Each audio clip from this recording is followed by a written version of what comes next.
창세기 12장 우리 4절로 9절까지의 말씀을 한 절씩 교독해 보도록 하겠습니다. 아주 잘하는 말씀이지만 우리에게 주시고자 원하신 하나님의 의도가 무엇인지를 한번 곱씹는 마음으로 보셨으면 좋겠습니다. 교독합니다. 이 아브라함이 여호와의 말씀을 쫓아갔고 롯도 그와 함께 갔으며 아브라함이 하란을 떠날 때에 그 나이 75세였더라. 아브라함이 그 안에 사레와 조카 롯과 하란에서 모은 모든 소유와 얻은 사람들을 이끌고 가나안 땅으로 가려고 떠나서 마침내 가나안 땅에 들어갔더라. 아브라함이 그 땅을 통과하여 세겜 땅 모래 상수리 나무에 이르니 그때에 가나안 사람이 그 땅에 거하였더라. 여호와께서 아브라함에게 나타나 가라사대 내가 이 땅을 네 자손에게 주리라 하신지라. 그가 자기에게 나타나신 여호와를 위하여 그곳에 단을 쌓고 거기서 베델 동편 산으로 옮겨 장막을 치니 서는 베델이요 동은 아이라. 그가 그곳에서 여호와를 위하여 단을 쌓고 여호와의 이름을 부르더니 점점 남방으로 옮겨갔더라. 아멘. 6월입니다. 벌써 6월도 중반을 훌쩍 넘기게 되었습니다. 그 가운데 우리 교회의 6월의 목회력은 삶을 나눈 공동체로 하나 되는 달입니다. 엄청 중요한 의미를 담고 있는 계절입니다. 모든 사람들이 생각하게 될 때에 각자가 꿈꾸는 소망들이 있어요. 그 대부분의 소망의 결론은 행복입니다. 그래서 가난한 사람들은 돈이 많아지면 행복할 것 같다라고 얘기합니다. 힘이 없는 사람들은 내가 권력을 가지면 행복해질 것 같다라고 여깁니다. 건강이 무너진 사람은 다시 건강 회복되면 행복해질 것 같다라고 여깁니다. 이게 바로 일반 사람들이 갖는 행복의 조건, 행복의 기준들입니다. 그렇다면 우리 그리스도인들에게 있어서 행복의 역사, 행복의 기준, 행복의 본질은 뭘까 하는 얘기입니다. 하나님 우리 인생을 지으셨던 그 인생의 목적의 삶을 들여다볼 수 있어야 진정한 행복의 근원을 우리가 발견하게 돼요. 일반 사람들처럼 돈이, 성공이, 명예가, 권력이, 건강이, 행복이 중심이 됨이 아니라 우리 그리스도인들에게 있어서 삶의 근거가 되고 행복의 근거가 되며 영생의 기준이 될 수 있는 분량이 뭘까를 들여다보길 원한다면 먼저 된 것은 하나님이 왜 우리 인생을 지으셨을까 함인 것이고 우리 지으신 인생을 어떤 목적을 두고 지으셨을까 함을 들여다볼 필요가 있는 겁니다. 우리 인생을 만드셨을 때에 하나님께서 심심해서 만드셨을까요? 내가 외로우니까 나와 말벗을 한번 만들어 봐야 되겠다 해서 만드셨을까요? 그게 아니잖아요. 이사야서 43장 21절 이하에 우리 지으신 인생의 목적을 아주 명확하게 선언하십니다. 내가 내 백성을 나를 위하여 지었나니 나의 찬송을 부르게 하려 하심이라 그랬단 말이에요. 그러니까 하나님 우리 지으신 인생의 목적, 삶의 방향성은 뭘까요? 우리 하나님께 영광의 찬송을 돌려드릴 수 있는 예배자였던 겁니다. 고로 우리 신앙인들, 이 시대를 살아가는 모든 신앙인들 그리고 오고 오는 모든 그리스도인들에게 있어서 삶의 방향, 행복의 중심, 신앙의 목적의 역사의 걸음은 뭐가 되어야 되는 거예요? 예배 성공이 되어야 되는 겁니다. 왜냐하면 하나님 우리 인생을 예배자로 지었기 때문이에요. 그래서 우리의 신앙이 다시 견고하게 되고 우리의 영혼이 다시 생명으로 움돋아 일어나길 원하신다면 더 나아가 영혼이 살고 가정이 살고 교회가 살아나길 원한다면 뭐가 살아야 돼요? 예배가 살아야 되는 겁니다. 일반 사람들은 돈이요, 명예요, 권력이요, 건강이요 라고 말할 수 있겠지만 우리 그리스도인들에게 있어서 삶의 방향, 신앙의 방향, 행복의 조건, 행복의 기준은 뭘까? 생명의 기준은 뭘까?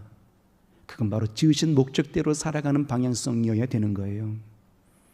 내가 내 백성을 나를 위하여 지었나니 나의 찬송을 부르게 하려 하심이라고 말씀하셨던 그 지으신 인생의 목적의 방향, 곧 예배자의 삶으로 살아냄이 내 영혼이 사는 길이에요.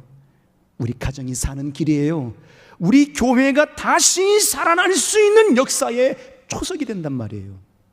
다른 곳에서 찾아서는 안 되는 거거든요. 오직 예배 성공에서 우리 신앙의 핵심의 요체를 찾아야 된단 말이에요.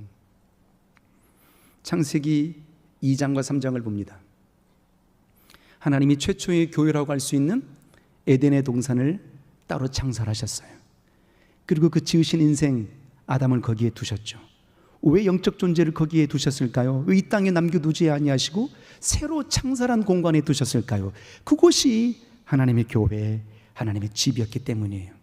그 하나님의 집, 하나님의 교회였던 에덴 동산에 거기 두셨어요. 에덴 동산이 어떤 곳입니까? 모든 행복의 조건을 다 갖춰놓은 곳이잖아요. 부요의 강이 흐르고 있는 곳이었습니다. 은혜의 강이 흐르고 있는 곳이었어요. 능력의 강이 흐르고 있었단 말이에요. 결실의 강이 흐르고 있는 강이었단 말입니다. 그 중심의 세계 속에 아담을 거기 두셨습니다. 그곳에서 창세기 3장을 보니까 성경은 이렇게 표현합니다. 날이 서늘할 때에 하나님께서 동산을 거니시더라. 그곳에 하나님이 임재하고 계셨단 말이에요. 하나님의 교회 안에, 하나님의 성전 안에, 하나님의 집 안에, 에덴 동산 안에 하나님의 영광의 임재가 거기 드리워졌단 말이에요. 그 영광의 임재가 드리워진 그곳에서 아담은 뭐하고 있었을까요? 하나님과 거룩한 사귐이 이어졌던 겁니다. 그것이 바로 예배예요. 예배는 다른 게 예배가 아니거든요. 예배, 히브리어로 샤하라고 말하는데요, 샤하는 무릎 꿇다, 경배하다, 입맞추다라는 의미란 말이에요. 섬기다라는 그런 의미가 들어있단 말이에요. 그러니까 예배, 우리가 이 공간에 와서 찬송하고 기도하고 말씀을 듣고 함이 예배라고 여깁니다. 이건 종교적인 행위일 뿐인 거죠. 예배는 뭐냐? 하나님과 에덴 동산에서 사귐을 나눴던 것처럼 하나님과 거룩한 사귐의 예배란 말이에요. 그러니까 이 순간에도 하나님이 내게 말씀하심이야라고 그렇게 여길 수 있다면 이건 하나님과의 사귐인 거예요. 진실한 예배 성공이 이어지게 되는 겁니다. 에덴 동산에서의 무너짐이 어떤 세계로 무너지게 되는 겁니까? 예배를 무너뜨림이에요. 하나님과의 사귐을 거절했기 때문이라고요. 그래서 낯을 피하여 숨었더라 그랬거든요. 하나님이 찾으십니다. 아담아, 아담아, 내가 어디 있느냐? 내가 벗었으므로 두려워하여 숨었나이다. 하나님의 낯을 피하여 도망쳐요. 예배를 무너뜨렸단 말이에요. 결국 쫓겨나게 되었죠. 그리고 창세기 6장을 봅니다. 하나님께서 교회, 최초의 교회를 에덴 동산으로 주셨고 이후에 다시 노아를 통해서 또 다른 교회의 역사를 허락해 주십니다. 당시에 하나님의 아들들이 사람의 딸들의 아름다움을 보고 결혼하더라. 죄악과 폐교가, 강포가 가득하더라. 그래서 하나님은 그 모든 지으신 인생을 지면에서 쓸어버릴 계획을 하셨죠. 그러나 하나님은 노아가 은혜를 입었기에 노아를 향하여서 말씀하십니다. 너는 이렇게 방주를 지으라라고 말씀하세요. 방주를 짓는 그 세계, 방주의 역사의 세계가 뭐예요? 하나님의 집, 하나님의 교회, 교회의 역사였던 겁니다. 그래서 3층짜리의 집을 짓게 되었는데, 배를 짓게 되었는데 3층 꼭대기에 창을 내라라고 말씀하셨어요. 왜 3층 꼭대기에 창을 내라 하셨을까요? 하늘을 바라보라 하심이에요. 노아의 방주 속에 얼마나 있었을까요? 약 370일을 머뭅니다. 1년하고도 열흘을 머문단 말이에요. 얼마나 많은 기간 동안에 거기 있었겠습니까? 그러면 그 많은 기간 동안에 노아의 방주 속에 그의 가족들이 거기 들어와 있었는데 그럼 뭐하고 있었을까? 3층에서 예배했을 거란 말이에요. 하늘의 문을 열고 영광의 임재를 기대함과 소망함으로 그렇게 예배했을 거란 말이에요. 그렇게 예배의 세계는 계속해서 하나님의 사귐과의 역사의 세계로 이어지게 된 겁니다. 결국 누가 구원받았습니까? 예배 성공자 노아의 가족들이 구원을 받게 된 것입니다. 다시 말하게 되면 가정이 살고 영혼이 살고 교회가 살아나길 원한다면 예배가 살아나야 되는 거예요. 예배가 성공되어야 되는 거예요. 이곳에 영광의 임재가 드리워져야 되는 겁니다. 하나님의 영이, 하나님의 생명이, 하나님의 은혜가 이곳에 임하여야 된단 말이에요. 그 역사 속에 우리는 놀라운 은혜를 담아낼 수 있는 신령한 성전, 신령한 그릇이 되어야 된단 말이에요. 이 역사의 세계로 몰아가는 거거든요. 우리는 예배를 떠올리게 되면 뭔가 드려짐을 생각한단 말이에요. 찬양을 드려야 되고 기도를 해야 되고 헌금을 드려야 되고 여러 가지 모양의 봉사를 해야 되고 자꾸만 드려짐을 생각한단 말이에요. 그러나 예배는 드려짐의 세계만을 예배로 말하고 말하지 않는 거거든요. 예배는 하나님과의 입맞춤이란 말이에요. 하나님과의 사귐이란 말이에요. 그러니까 모든 공간들 속에서, 모든 환경들 속에서 하나님과 거룩한 사귐의 역사가 펼쳐져야 되는 거예요. 특별히 이곳 성전 안에서는 더욱더 친밀함의 교제가 이루어져야 되는 겁니다. 이러한 믿음의 세계로 우리는 하나님께 영광의 예배자의 삶을 살아낼 수 있는 거예요. 그리고 이후에 이제 모세를 통해서 이스라엘 백성들이 광야로 나오지 않습니까? 그 광야 가운데에서는 어떤 모습으로 그들이 살아가게 되었을까요? 모세의 방주가 곧 하나님의 모세를 통해서 건축하게 된 그의 교회가 이제 사라지고 난 이후에 모세를 통해서 또 다른 교회의 모습을 허락해 주십니다. 성막이었거든요. 그 성막 속에 어떤 역사가 일어나게 되는 겁니까? 지성소 안에 하나님의 영광의 임재가 드리워져요. 그 법궤 안에 하나님의 말씀과 영광의 이름을 모셔둔 곳이었단 말이에요. 그러니까 그곳에 언제나 하나님의 영이 임하시는 곳이었거든요. 그래서 이스라엘 백성들이 무엇을 중심으로 광야 40년의 여정을 보내게 되었죠? 성막을 중심으로 움직인 거잖아요. 다시 말하게 되면 이스라엘 백성들이 광야 40년 동안의 유리함의 모습이 아니라 철저하게 예배 성공의 삶을 살아내는 훈련을 받았던 겁니다. 그리고 이제 드디어 신약 시대로 한번 넘어가 볼까요? 예수 그리스도 공생애의 3년 반 동안의 공생애의 끝자락, 이제 일주일을 남겨두고 종료주일에 예루살렘 성에 입성하시게 됩니다. 그리고 그 월요일 날 가장 먼저 도착한 곳이 어디였을까요? 예루살렘 성전에 올라가셨거든요. 예루살렘 성전에 올라가니까 그곳에서 어떤 일들이 펼쳐졌습니까? 내 아버지의 집은 만민의 기도하는 집이다라고 하셨던 그곳이 강도의 소굴로 바뀌었단 말이에요. 돈 받고 주는 사람들, 비둘기 파는 사람들, 양 파는 사람들이 잔뜩 장사의 소굴로 만들었어요. 하나님의 집이 무너진 겁니다. 예배의 초소가 무너진 거예요. 그래서 주님이 분을 내시고 녹군으로 채찍을 만드사 그 상들을 다 뒤엎으시고 다 쫓아내셨어요. 그리고 이렇게 선언하셨습니다. 이 성전을 헐어버려라. 내가 사흘 동안에 다시 일으키리라라고 선언하셨거든요. 그때까지만 하더라도 제자들도 그 어떤 사람들도 그 말이 어떤 의미인지를 몰랐던 겁니다. 그리고 예수 그리스도 죽으시고 사흘 만에 부활하실 때에 비로소 예수 그리스도께서 참 성전이심을 깨닫게 된 것입니다. 그리고 이제 요한복음 14장과 15장에 줄기차게 주님은 우리의 심령들을 향하여서 이렇게 말씀하셨어요. 너희가 내 안에 내가 너희 안에라고 말씀해 주셨죠. 그 역사의 장면이 고린도전서 3장 13절에 이렇게 명확하게 설명합니다. 사도 바울은 너희가 하나님의 성전인 것과 하나님의 성령이 너희 안에 거하심을 알지 못하느냐? 누구든지 하나님의 성전을 더럽히면 하나님이 그 사람을 멸하시리라 그랬단 말이에요. 우리가 누구라고요? 하나님의 성전이라고요. 예수께서 어떤 분이시라고요? 참 성전이시라고요. 그러므로 우리가 예수 그리스도의 참 성전 안에 들어가면 뭐를 하게 될까요? 하나님을 섬기는 온전한 예배의 삶을 살아내게 되는 겁니다. 그래서 주님 줄기차게 주장하시고 선언하시는 거예요. 너희가 내 안에 내가 너희 안에 누구든지 두드리는 자는 문을 열고 두드린 자는 나는 그로 더불어 먹고 그는 나로 더불어 먹으리라라고 계시록 3장에도 그렇게 선언하셨단 말이에요. 줄기차게 말씀하시며 중심의 세계는 너희의 본질의 세계는 예배자였던 거야 라고 깨우쳐주고 계심이에요. 왜 우리를 구원하셨을까요? 무엇 때문에 구원하셨을까요? 이 죄 많은 인생, 허물 많은 인생을 왜 구원해 주셨을까요? 왜 용서해 주시고 왜 친히 우리를 구원하시고자 원하심으로 피 흘려 죽으셨을까요? 진정한 예배자의 삶의 회복을 원하셨기 때문이에요. 우리가 천국을 꿈꾸지 않습니까? 영광의 나라를 꿈꾼단 말이에요. 첫째 부활을 꿈꾼단 말이에요. 그럼 우리가 천국 갑니다. 천국 가면은 근심도 없고 질고도 없고 우환도 없고 다 마음먹은 대로 된다고 말한단 말이에요. 상상 그 이상이거든요. 상상해 보십시오. 근데 마음먹은 대로 다 돼. 얼마나 심심할까 하는 생각이 들어요. 내 마음먹은 대로 다 된다면 말이에요. 그러면 천국 가서 뭐 할까요? 예배하는 겁니다. 우리 하나님께 영광의 찬송을 돌리는 일을 하는 거예요. 그게 바로 이 땅에서 우리가 훈련받고 있는 장면이 오늘 이 예배의 장면인 겁니다. 그래서 다시 선언합니다. 우리 무뎌진 심령이 소생하길 원하신다면, 우리의 가정이 다시 일어나길 원한다면, 주의 교회가 다시 살아나길 원한다면 예배가 살아야 됩니다. 예배가 일어나야 되는 거예요. 예배의 부흥이 일어나야 되는 겁니다. 왜 우리가 개혁한 거예요? 예배 성공하기 위해서 그랬잖아요. 교회가 교회 되길 원하고, 성도가 성도가 되길 원하고, 예배가 예배 되길 원함이었잖아요. 그런데 되돌아봅니다. 무엇이 무너졌을까요? 자꾸만 예배가 무너지는 모습을 본단 말이에요.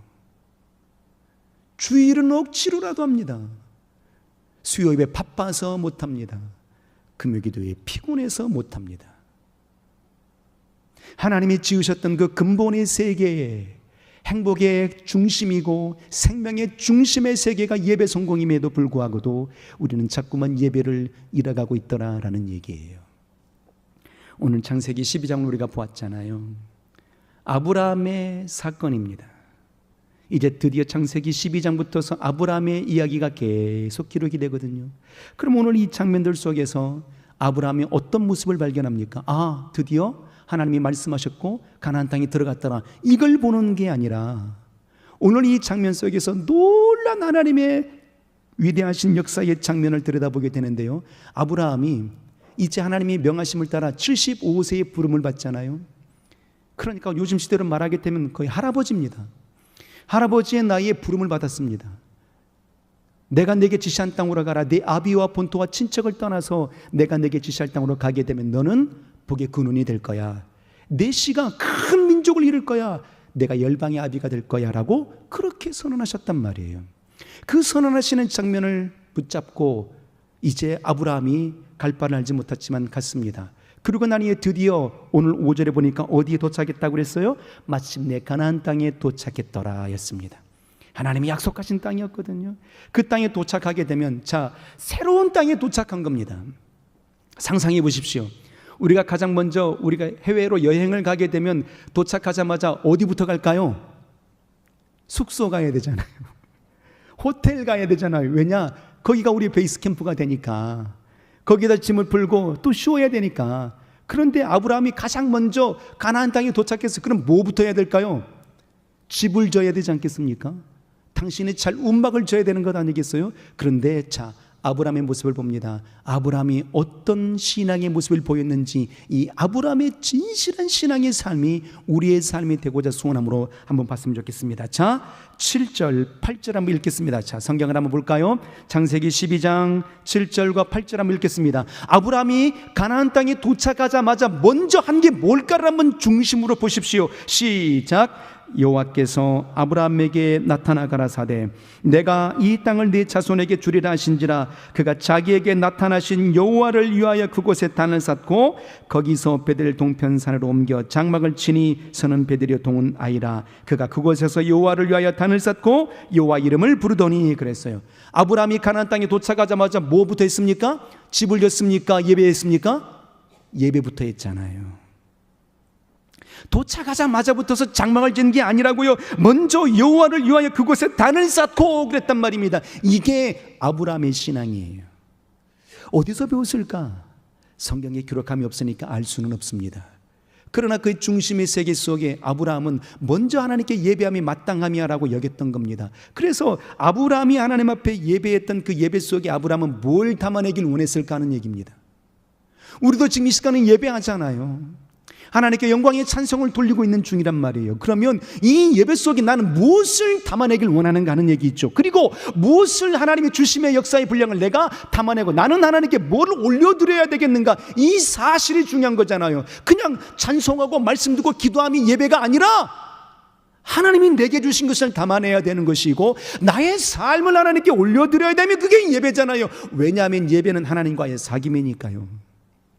일방적인 소통이 아니거든요. 친밀한 사귐이란 말이에요.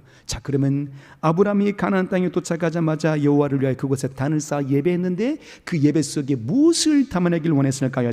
성경을 봅니다. 4절 한번 보겠습니다. 뭘 담아내고 있는지 한번 보도록 할게요. 4절 시작. 이에 아브라함이 여호와의 말씀을 쫓아갔고 롯도 그와 함께 갔으며 아브라함이 하란을 떠날 때에 그 나이 75세였더라. 여호와의 말씀을 뭐했고? 쫓아갔다. 그러니까 아브라함이 지금 그 예배 속에 담아내고 있는 건 뭐예요? 순종을 담아내고 있는 겁니다. 예배 속에 우리가 담아야 될 것이 뭐냐? 순종이란 말이에요. 하나님이 가라라고 말씀하시며 그 약속의 말씀을 따라 갔단 말이에요. 그의 나이 75세에 그리고 드디어 가나안 땅에 도착하게 되었잖아요. 그 모든 여정이 어떤 여정이었겠습니까? 갈 바를 알지 못했지만 간 역사였거든요. 순종으로 간 겁니다. 내 아비와 본토와 친척을 떠나라 그랬단 말이에요. 내 본토와 친척과 아비 집을 떠나라 그랬단 말이에요. 당신은 족장시대란 말이에요. 시족 공동체였단 말이에요. 그러니까 당신의 시족 공동체를 떠나게 되면 목숨이 위경에 처할 수밖에 없는 그런 환경이었거든요. 그럼에도 불구하고도 본토를 떠나라고 하는 거예요. 내 삶의 근거지를 옮기라고 하시는 겁니다. 친척을 떠나라고 하는 겁니다. 삶의 영향력을 준 이가 친척들이잖아요. 그 삶의 영향력에서 벗어나라고 말하는 겁니다. 아비를 떠나라고 말한단 말이에요. 아비는 누구입니까? 안전의 그늘막이잖아요. 그런데 하나님께서 말씀하시는 거예요. 내 본토와 친척과 아비 집을 떠나라. 내 삶의 근거지를 하나님의 토대로 삼으라. 내 삶의 영향력을 하나님으로 삼으라. 오직 안전의 그늘망은 하나님으로 삼으라고 말씀하시는 거예요. 그 말씀을 부여잡고 순종의 삶을 예배 속에 담아냈던 겁니다. 그러므로 우리도 어떤 신앙의 역사 속에, 예배의 역사 속에 뭘 담아내야 되는 거예요? 순종의 삶을 담아내야 되는 겁니다. 오직 하나님의 말씀을 이뤄내고자 소원하는 그 간절함의 분량을 담아내야 되는 거예요. 그리고 5절에 아브라함이 그 예배할 때 뭘 담아내고 있었을까요? 5절 한번 읽어볼까요? 5절도 한번 읽겠습니다. 시작. 아브라함이 그 안에 사레와 조카 롯과 하란에서 모은 모든 소유와 얻은 사람들을 이끌고 가나안 땅으로 가려고 떠나서 마침내 가나안 땅에 들어갔더라. 뭐예요? 마침내 가나안 땅에 들어갔더라. 감탄사잖아요. 감격입니다. 감동입니다. 감사의 마음을 담아내고 있는 겁니다. 아브라함이 지난 모든 여정을 뒤돌아보게 되었을 때 어떤 여정이었습니까? 순종의 걸음들이었지만 굴곡진 인생의 여정이었거든요. 아내를 2번이나 팔아먹었잖아요. 아내를 2번이나 팔아먹는 여정이었다고요. 얼마나 안타까운 모습이었겠습니까? 쉬운 걸음이 아니었던 겁니다. 그럼에도 불구하고도 하나님께서 그 모든 과정들 속에, 지난 과거 여정들 속에 누가 지켜주신 거예요? 누가 인도해 주신 거예요? 하나님이 인도하셨습니다라고 과거의 삶을 돌아보며 감사와 감동을 지금 예배 속에 담아내고 있는 겁니다. 마침내 가나안 땅에 들어왔어요 하는 겁니다. 오늘도 우리가 하루 종일 힘쓰고 있었지만 마침내 금요기도에 왔어요. 할렐루야. 아멘들 안 하시는군요. 억지로 오셨습니까? 아니잖아요. 마침내 온 겁니다. 마침내. 우리 강서예배당을 제가 섬기고 있는데요, 강서예배당은 한 달에 딱 한 번 금요일날 남녀 연합 목장 예배로 드립니다. 그때에는 본당에서 출석하시는 분들도 또 그리고 남자 집사님들도, 직장에 다니시는 분들도 꼭 이날만큼은 꼭 저녁에 동참해 주세요 합니다.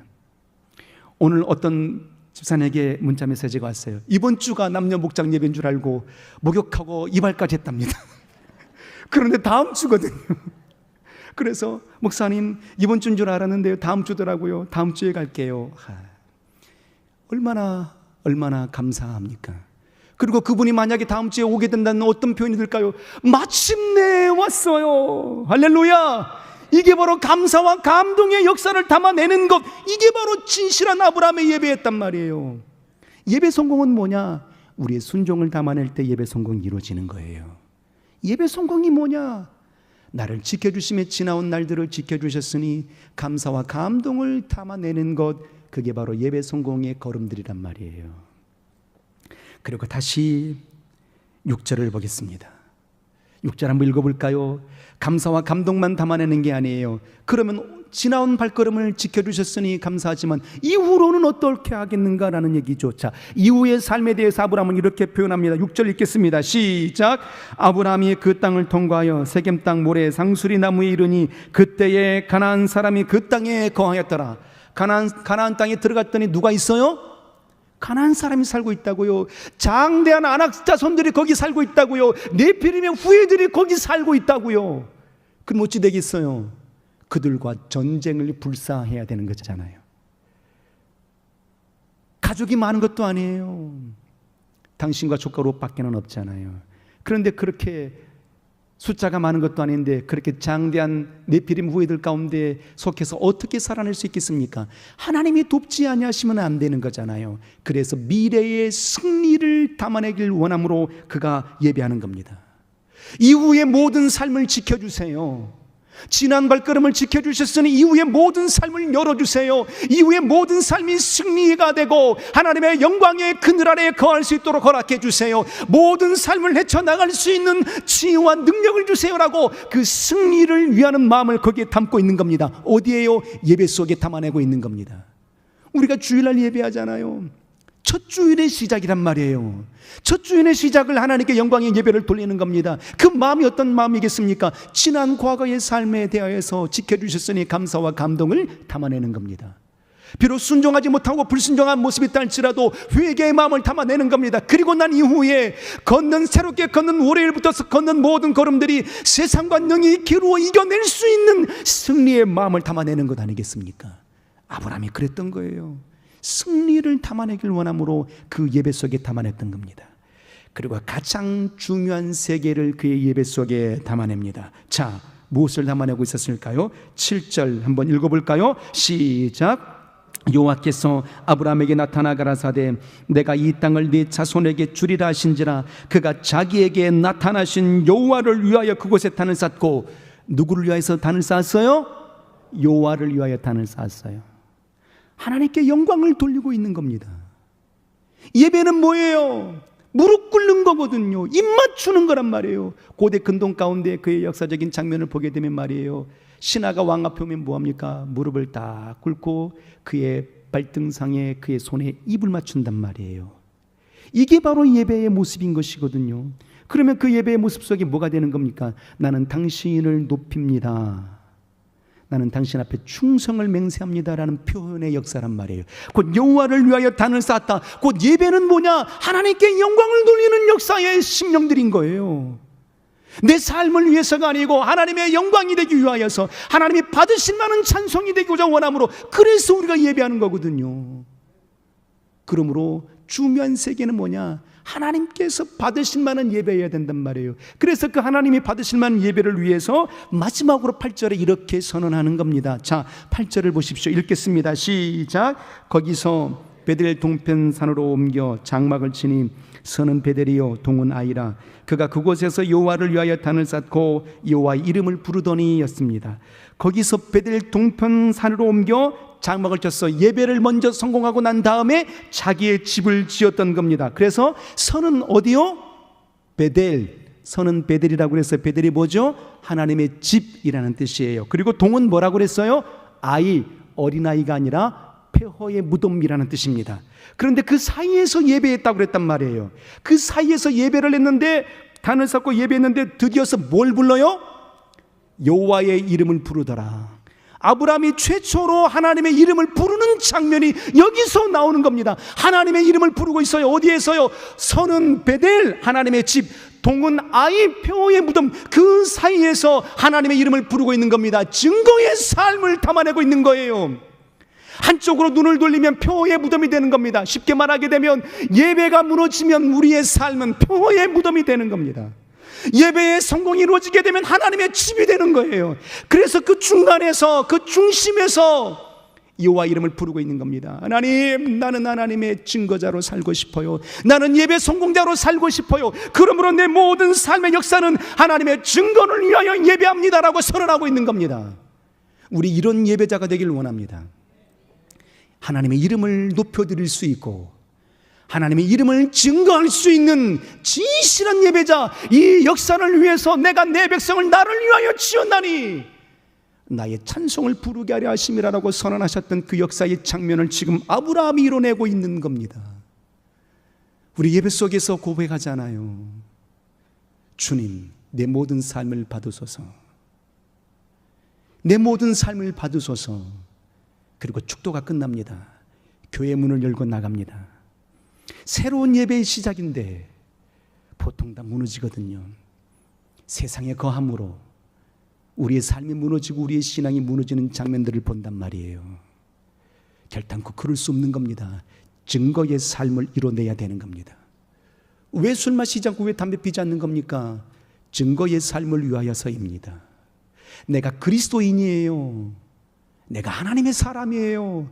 나는 예배자예요. 그러므로 내 영혼은 하나님의 성전이에요. 내 속에 하나님의 이름이 좌정하고 계세요. 그러므로 나는 당당하게 세상을 향하여 선언하는 겁니다. 증거의 삶을 위하여. 우리 이런 예배자가 되기를 주 이름으로 소원합니다. 이것이 아브라함이 드렸던 예배의 모습이었어요. 그리고 드디어 출애굽기 5장 1절로 3절의 말씀을 한번 보도록 하겠습니다. 하나님이 원하시는 예배가 있거든요. 하나님이 원하시는 예배, 하나님이 기대하시는 예배가 있단 말이에요. 그러면 하나님이 원하시는 예배는 뭘까요? 자, 출애굽기 5장 1절 말씀 준비될까요? 준비가 안 되는가 봅니다. 제가 읽어드릴게요. 잘 보십시오. 하나님이 원하시는 예배는 뭐였을까 함인데 이렇게 말씀하십니다. 그 후에 모세와 아론이 가서 바로에게 이르되 이스라엘 하나님 여호와의 말씀에 내 백성을 보내라. 그들이 광야에서 내 앞에 절기를 지킬 것이니라 하셨나이다 그랬어요. 그리고 3절에 가서 이렇게 말합니다. 그들이 가로되 히브리인의 하나님이 우리에게 나타나셨은즉 우리가 사흘쯤 광야에 가서 우리 하나님 여호와께 희생을 드리라오니 라고 말합니다. 절기와 희생이라는 단어가 나오게 됩니다. 절기가 뭡니까? 예배예요. 희생이 뭡니까? 예배예요. 드디어 이제 모세와 아론이 바로 앞에 서게 됩니다. 바로 앞에 서게 되었을 때에 이제 모세가 바로에게 선언하게 되는데 당신의 말을 선언하는 것이 아니라 하나님께서 모세에게 주셨던 말씀을 선언합니다. 그래서 성경은 이렇게 출발합니다. 그 후에 모세와 아론이 가서 바로에게 이르되 이스라엘 하나님 여호와께서 말씀하셨다라고 선언하는 겁니다. 내 백성을 보내라. 그들이 어디에서? 광야에서 내 앞에 절기를 지키리니. 예배의 장소를 말하고 있는 겁니다. 왜 그들의 백성들, 이스라엘 백성들을 출애굽하라 이렇게 하라고 원하셨을까 하는데 중심의 세계는 가나안 땅에 가려고요. 이게 아니고 중심의 세계는 말이죠. 바로 하나님 앞에 무너진 예배를 살려내고자 원하셨기 때문에 그들을 구원함으로 이끌어내시고자 원하셨던 거예요. 그러면 어디에서 예배하기를 원했느냐? 광야에서예요. 장소가 중요하단 말이에요. 광야 어떤 곳입니까? 하나님 없이는 살 수 없는 곳이잖아요. 하나님만을 바라봐야 살 수 있는 곳이잖아요. 예배가 뭐냐? 하나님만을 바라보는 거예요. 노아의 방주 속에 3층 꼭대기에 창문을 내라 하셨던 것도 하나님만을 바라보라 하심이었던 거예요. 우리의 신앙의 모든 핵심의 초점은 뭐냐? 하나님을 바라보는 거예요. 이게 신앙의 예배의 모습인 것이거든요. 그래서 하나님은 원하시는 겁니다. 광야에서 예배하라. 이스라엘 백성들을 곧장 가나안 땅으로 들어가게 하지 않았어요. 40년 동안 예배의 훈련을 하시게 한 겁니다. 모세를 곧장 불러내지 않았어요. 광야에서 40년 동안 훈련하게 하시고 난 다음에 불러내신 겁니다. 광야 성별의 예배를 원하시는 겁니다. 유튜브로 예배함이 좋은 게 아니고 이곳이 성별된 곳이잖아요. 믿으시면 아멘. 이 성전 안에서 예배하기를 원하셨단 말이에요. 광야에서 예배하라 말이에요. 우리 과거에 코로나 시절 때 아시잖아요. 3년 동안의 코로나 시절 때 처음에 집에서 예배하라고 하니까 집에서 어떻게 예배해요? 라고 막 아우성치고 난리가 났거든요. 그런데 한 달 지나고 2달 지나고 3달 지나니까 어떤 고백이 나와요? 집에서 예배하니까 좋아요. 네. 저도 교회를 나올 수가 없으니까 집에서 이제 처음으로 이제 예배하는 겁니다. 상 펴놓고 양복 딱 입고 집사람과 앉아서 예배합니다. 처음에는 그랬죠. 처음에는. 이후에 익숙해지니까 뭐예요? 다리도 뻗고 부엌에서 칙칙폭파하면 또 가서 보고 그리고 예배에 따르고 말하는 거거든요. 성별이 안 되잖아요. 그래서 중요한 건 뭐냐? 하나님이 꼭 집어서 광야에서라고 선언하신 장면이에요. 장소가 성별되어야 돼. 시간이 성별되어야 돼. 내 영혼의 중심이 성별되어야 돼라고 말하는 거예요. 하나님이 받으시는 예배는 그런 예배란 말이에요. 성별의 예배. 그리고 절기를 지킬 것이니 그랬거든요. 절기 의미가 뭡니까? 기억하라는 거예요. 홍해바다가 갈라지는 역사를 기억하라. 반석에서 물이 나옴을 기억하라. 메추라기를 보내줬던 역사를 기억하라. 초막을 지었음을 기억하라 하심이에요. 그러니까 그 모든 역사의 세계 속에 우리를 구원하신 역사를 기억해내는 겁니다. 그 절기 속에 구원의 감동과 감격이 있으니 그 절기 속에는 뭐가 넘치는 거예요? 축복과 감사와 찬송이 넘치는 겁니다. 그래서 우리 예배 속에서는 반드시 찬양이 빠져서는 안 되는 거예요. 기쁨의 영광이 찬송을 돌려야 되거든요. 이게 하나님이 받으시는 예배란 말이에요. 그리고 마지막으로 희생을 드릴 것이니라고 했어요. 희생, 우리의 삶을 드려짐의 역사가 예배인 겁니다. 그래서 로마서 12장 1절과 2절에 말씀하시잖아요. 너희 몸을 거룩한 산제사로 드려라. 이는 하나님이 받으실 영적 예배니라라고 말씀하시는 겁니다. 오늘의 예배는 종교적인 행위입니다. 축도가 끝나고 교회 문을 열고 나가면 이제 드디어 나의 삶을 희생으로 드릴 수 있는 희생의 삶의 예배가 시작이 되는 겁니다. 그래서 범사에 일주일 내내 우리가 승리하고 비록 실패할지라도 다시 하나님께로 돌아와서 이 예배가 살아나야 교회가 살아남을 믿으시고, 예배가 살아야 가정이 살아남을 믿으시고, 예배가 살아야 내 영혼이 살아남을 믿으시고, 매 순간순간마다 주의 성전을 등지지 않고 예배를 등지지 않을 수 있는 우리 모두가 되시기를 주님의 이름으로 축복합니다. 할렐루야. 우리 한번 선언합니다. 나는 예배자다. 시작. 그렇죠. 일평생 우리 예배자가 되길 원합니다. 어떤 장로님이 이렇게 근심하셨어요. 지난주 토요일 날 운동하고 돌아오는데 우리 어떤 장로님이 저에게 이렇게 말씀하세요. 목사님, 금요기도회가 좀 살아났으면 좋겠어요. 많이들 안 나오세요. 장로님들도 몇 분 안 나오시고요. 꼭 나오시는 분들만 나오시고요. 잘 안 나와요. 좀 뭔가 좀 뜨겁게 일어났으면 좋겠어요 라고 간절한 마음으로 그렇게 말씀을 하세요. 얼마나 미안하고 죄송한 마음이 들든지 말이에요. 그런데 이 예배 성공이 목사 한 사람으로만 되는 게 아니잖아요. 우리가 예배자예요. 우리가 성전이란 말이에요. 그래서 더 많은 예배의 성공이 이루어지기를, 우리가 온전한 예배자가 되시기를 주님 이름으로 축복합니다. 할렐루야. 찬양하겠습니다.